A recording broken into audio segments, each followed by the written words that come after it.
Tayangan yang tertampil ini merupakan suasana unjuk rasa yang terjadi di depan Polda Maluku Utara pada Juli tahun 2019 yang lalu. Unjuk rasa yang diikuti oleh berbagai elemen masyarakat, para aktivis dan keluarga korban ini menuntut agar Muhammad Irwanto Tuarima alias Ronald untuk dihukum mati akibat kejahatan luar biasa yang telah ia lakukan terhadap seorang gadis 18 tahun yang bernama Kiki Kumala. Tak hanya peluh yang tercurah, bahkan air mata juga tertumpah dalam setiap perjuangan para pencari keadilan ini dalam memperjuangkan justice for Kiki. Tubuh Kiki yang sudah tak bernyawa itu ditemukan oleh Ibu Yosi di kebun saat ia hendak mengambil daun sirih di desa Waebulan, Kecamatan Weda Tengah, Halmahera Tengah. Ibu Yosi mengisahkan saat itu tanggal 18 Juli tahun 2019 secara tak sengaja di tengah-tengah fokusnya mencari daun sirih. Pandangannya tiba-tiba teralihkan oleh sebuah benda asing berupa terpal yang ada di tengah-tengah kebun itu. Benda-benda seperti terpal bisa aja menjadi benda asing bagi Ibu Yosi. Dikarenakan untuk apa dan siapa yang bisa-bisanya membuang terpal di tempat seperti itu. Lalu dengan penasaran, Ibu Yosi mendekati benda itu dan ia sibak terpal itu. Dan betapa kaget Ibu Yosi ketika ia baru saja melihat sosok tubuh wanita muda tak bernyawa, tergeletak dan celananya hanya menutupi kaki bagian bawahnya saja. Ibu Yosi yang ketakutan segera memberitahu kerabatnya terkait temuan itu. Yang kemudian dari kerabatnya inilah laporan atas temuan tubuh yang tak bernyawa itu sampai kepada pihak yang berwenang.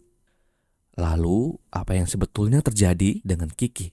Kenapa ia ditemukan begitu menyedihkan di tengah-tengah kebun sepi seperti itu? Jadi begini, Muhammad Irwanto Tuarima atau yang akan kita sebut Ronald dalam kisah ini adalah seorang pria yang terlahir di Tobelo tanggal 2 Desember tahun 84. Di tahun 2019 umurnya baru 35 tahun, masih muda. Ronald bukanlah orang baru di dunia kriminal. Bisa dibilang ia adalah orang lama, pemain lama atau mantan narapidana tepatnya. Kasusnya cukup berat, yaitu ruda paksa. Saat itu Majelis Hakim Pengadilan Negeri Sausiola yang menjatuhkan 6 tahun penjara bagi dirinya. Setelah tahun-tahun suram dan gelap yang ia jalani di dalam sel, singkatnya bebaslah ia. Ronald pun menjalani kehidupannya seperti kita-kita ini, warga negara Indonesia pada umumnya. Di bulan Maret tahun 2019, Ronald menikahi seorang perempuan pilihan hatinya, namanya Yana. Pernikahan itu merupakan pernikahannya yang ketiga kalinya. 2 pernikahan yang dijalani Ronald sebelumnya kandas di tengah jalan. Setelah pernikahan bahagia itu, Ronald dan istrinya tinggal di sebuah rumah di desa Makailing, Kecamatan Kauteluk, Halmahera Utara, Maluku Utara. Ronald sendiri adalah seorang sopir mobil lintas Halmahera yang biasa melayani rute hantaran Sofifi dan Malifut. Mobil yang dipakai untuk mencari rejeki itu adalah mobil Daihatsu Xenia milik adik iparnya sendiri. Tanggal 10 Juli tahun 2019 lah pertama kalinya Ronald menjajaki dunia angkutan lintas tersebut. Rekomendasi untuk menjadi sopir lintas awalnya datang dan bermula dari sang istri. Saat Ronald tak bekerja, Yana kemudian minta kepada adiknya yang bernama Tamrin untuk meminjamkan mobilnya untuk dipakai Ronald mencari rejeki. Padahal awalnya mobil itu masih dipakai oleh adiknya Tamrin untuk mengantar jemput karyawan tambang di desa Makailing. Namun dikarenakan satu dan lain hal, diberikanlah izin tersebut, Ronald bisa memakainya. Sesuai dengan perjanjiannya, saban hari Ronald wajib untuk menyetorkan uang hasil nyupirnya kepada sang istri. Yang dimana setelah beberapa hari ia jalani profesi barunya itu, istrinya baru bisa menyetorkan ke adiknya sebesar Rp600.000. Pekerjaan baru yang dijalani Ronald awalnya biasa-biasa saja. Tampaknya ia mulai nyaman dan bisa menguasai medan. Kala itu tak hanya ia sendiri yang turut mencari rezekinya di jalan aspal Halmahera. Tetapi terdapat puluhan lainnya yang sama dengan Ronald. Mobil pribadi berplat hitam disulap menjadi angkutan. Namun Ronald tetaplah Ronald, seorang mantan narapidana yang kelihatannya sulit untuk bisa melupakan tabiat buruknya yang dulu, yang pernah membawanya ke lubang hitam dunia kriminal. Malah petaka itu bermula tanggal 16 Juli tahun 2019, atau 6 hari setelah debut pertamanya menjadi sopir lintas Halmahera. Di pagi itu seperti biasa setelah ia berpamit kepada sang istri, berangkatlah Ronald membawa mobil Xenia itu untuk mencari penumpang. Saat itu singkatnya setibanya ia di desa Tahane, Kecamatan Malifut, Halmahera Utara. Ronald melihat ada beberapa orang yang berdiri di pinggir jalan. Salah satu dari 3 orang yang berdiri di pinggir jalan itu tampaknya ingin pergi keluar daerah.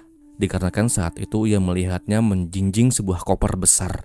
Dalam hatinya ia pun berkata, Wah, ada penumpang baru nih. Otomatis merekahlah senyumnya, dikarenakan saat itu ia memang sedang ada kebutuhan yang harus ia penuhi, yaitu membayar cicilan sepeda motornya yang sudah nunggak 2 bulan lamanya. Dan kabarnya jika tidak segera dilunasi, maka tim mata elang akan segera dikirim untuk mengambil sepeda motor yang tertunggak itu. Singkatnya, setelah yakin bahwa mereka butuh tumpangan, ditepikanlah mobil Xenia warna abu-abu tua itu. Ketiga wanita yang sedang menunggu angkutan lintas itu adalah Ibu Acam, Ija, dan Kiki Kumala sendiri.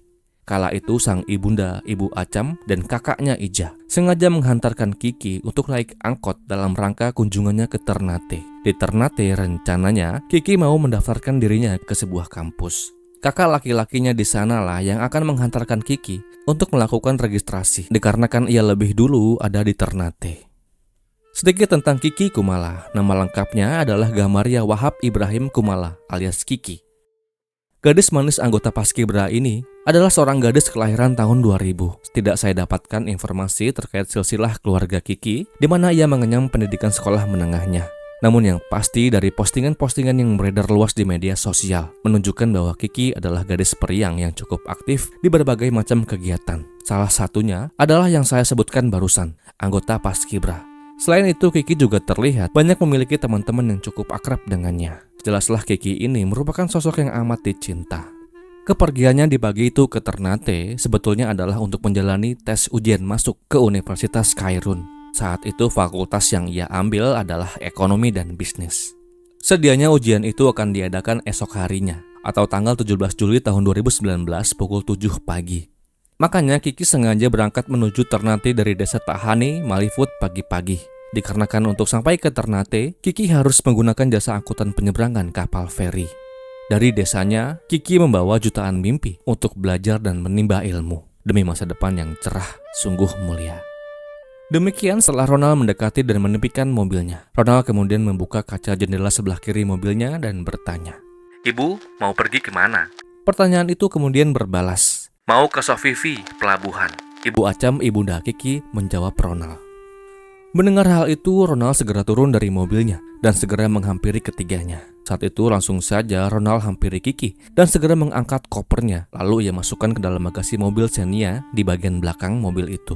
Singkatnya, setelah semuanya beres, Kiki pun segera berpamit kepada ibunda dan kakaknya. "Hati-hati kamu, jaga diri, kabari ibu kalau sudah sampai." Begitu kira-kira ucapan yang Ibu Acam ucapkan kepada Kiki sebelum Kiki menaiki mobil Xenia. Kala itu Ronald memerintahkan Kiki untuk duduk di kursi bagian depan, tepat di samping kursi pengemudi. Dan mobil pun melaju, lambaian tangan sang ibu dan kakaknya Kiki turut mengiringi laju mobil itu. Mobil kemudian melaju. Saat itu sang sopir tak langsung melajukan mobilnya ke Sofifi pelabuhan, dikarenakan penumpangnya masih sedikit. Ia kemudian memutuskan untuk berkeliling Malifut terlebih dahulu untuk mencari penumpang-penumpang lainnya yang mau pergi ke Sofifi. Namun usahanya di pagi itu tak membuahkan hasil, dikarenakan tak ada satupun penumpang yang ia dapatkan. Setelah tak mendapatkan satu penumpang pun, mobil pun kemudian Ronald lajukan ke arah tujuan Kiki, yaitu ke Sofifi pelabuhan. Di perjalanan yang sama-sama mereka jalani itu, Ronald dan Kiki sempat berbincang-bincang ringan. Saat itu ia juga sempat menanyakan perihal tujuan Kiki ke pelabuhan. Kiki pun menjelaskan bahwa saat itu ia bermaksud ingin mendaftar kuliah di Ternate. Mendengar penjelasan yang Kiki sampaikan pada saat itu, lalu muncullah anggapan Ronald yang menganggap bahwa Kiki membawa uang banyak. Dan sayangnya, Ronald juga sangat tertarik dengan kecantikan gadis 18 tahun itu. Lalu muncullah niatnya untuk merampok, sekaligus menodai Kiki. Niat yang muncul itu segera Ronald wujudkan dengan mencari kira-kira di mana lokasi yang pas dan modus apa yang akan ia gunakan. Singkatnya, tak lama setelah mobilnya melintas di depan kantor gubernur Provinsi Maluku Utara, Ronald kemudian mengurangi kecepatan mobilnya.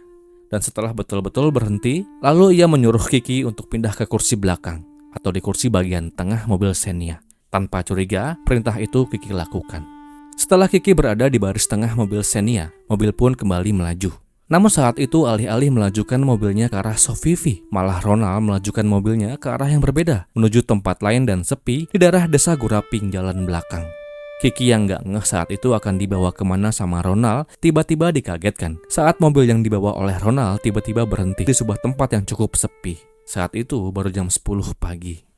Tak lama setelah mobil berhenti, Ronald kemudian turun dari mobilnya dan masuk ke baris tengah mobil itu, atau tempat di mana Kiki sedang duduk. Kala itu ia pun berkata, "Kamu punya uang berapa?" Mendengar ucapan dari Ronald, Kiki segera mengambil dompetnya dan menunjukkan kepada Ronald bahwa ia hanya membawa 250.000 saja untuk ongkos. Segera setelah melihat uang yang Kiki tunjukkan, Ronald segera rampas uang itu dan ia masukkan ke dalam kantongnya sambil berkata, "Ini buat isi bensin." Setelah merampas uang Kiki secara paksa, aksinya tak henti sampai di sana. Ia yang birahi kemudian mendekati Kiki yang ketakutan. Lalu dengan bengisnya, Ronald mengulangi kembali dosanya yang membuatnya harus meringkuk 6 tahun di dalam penjara. Nafsunya yang tak tertahankan kala itu, ia lampiaskan kepada Kiki. Saat tubuh Kiki dipaksa sedemikian rupa, Kiki hanya bisa bilang, "Jangan bang, ampun bang." Tapi apakah Ronald peduli? Tidak sama sekali. Ia lebih mementingkan egonya daripada menanggapi tangisan Kiki. Setelah puas melampiaskan syahwatnya, Kiki yang ketakutan kemudian berkata, "Bang, cepat antarkan saya ke pelabuhan. Di sana, saya mau bilang ke saya punya om yang polisi." Mendengar hal itu tentulah membuat Ronald panik. Tentu ia tak mau aksi kejahatannya sampai-sampai diketahui oleh orang lain, apalagi sama polisi. Dan dari hal itulah, kemudian Ronald memiliki rencana untuk menghilangkan nyawa Kiki. Di tengah-tengah pikirannya mencari-cari cara untuk melanjutkan aksi berbahayanya. Tiba-tiba, Ronald menemukan sebuah list karet variasi mobil sepanjang kurang lebih 1 meter. Kala itu ia temukan barang itu di dalam kantong kursi penumpang bagian belakang. Dan dengan list karet itulah, Ronald kemudian tanpa ampun menjerat leher Kiki dengan sekuat tenaga. Jeratan itu tentulah membuat Kiki awalnya bisa menghindar dan berontak sekuat tenaga. Namun dikarenakan tenaga Ronald lebih kuat, Kiki tak mampu menandinginya. Ia pun pasrah dan jeratan itulah yang kemudian berhasil menghilangkan nyawa Kiki Kumala. Kiki pun segera menghadap Tuhan yang Maha Kuasa. Saya ucapkan duka yang mendalam. Setelah Kiki tak bernyawa, mobil kembali melaju. Saat itu sesampainya Ronald di jalan daerah Oba Utara, Ronald kemudian membuang barang-barang Kiki seperti koper, hijab, dan sepatu korban. Sedangkan handphone milik Kiki ia lempar ke laut di pelabuhan Weda. Lalu tubuh Kiki yang sebelumnya telah Ronald bungkus dengan terpal itu, ia campakkan di perkebunan milik warga di Dusun Lukolama, Halmera Tengah. Setelah tuntas dengan misinya, ia pun segera pulang. Ia kembalikan mobilnya dan ia pun melarikan diri ke Tidore Kepulauan. Kasus besar yang terjadi ini tentu membuat geram siapa saja yang tahu akan kasus ini. Dikarenakan kasus ini merupakan satu-satunya kasus yang cukup keji yang pernah terjadi di tempat itu. Saking kejinya, seperti yang saya bilang di awal video, gelombang aksi unjuk rasa dari berbagai elemen masyarakat terus saja menghiasi hari-hari di kota itu.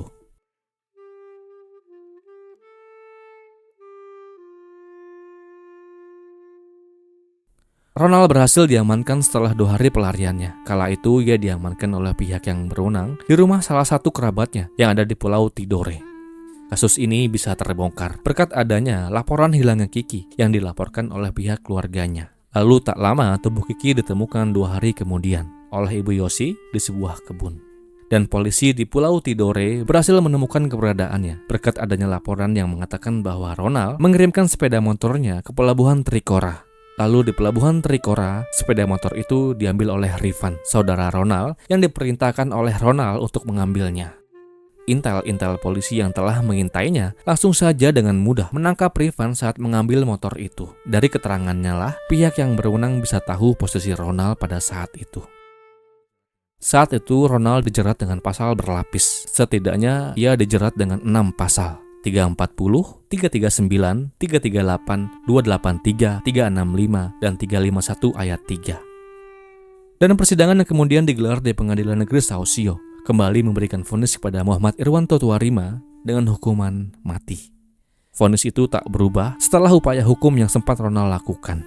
Sontak mendengar putusan itu, orang tua Kiki, aktivis pejuang hak asasi, dan siapapun yang berprihatin atas kasus ini, tak kuasa meluapkan rasa terima kasihnya kepada Pak Hakim atas putusan yang telah dibuatnya. Dan kisah ini pun berakhir.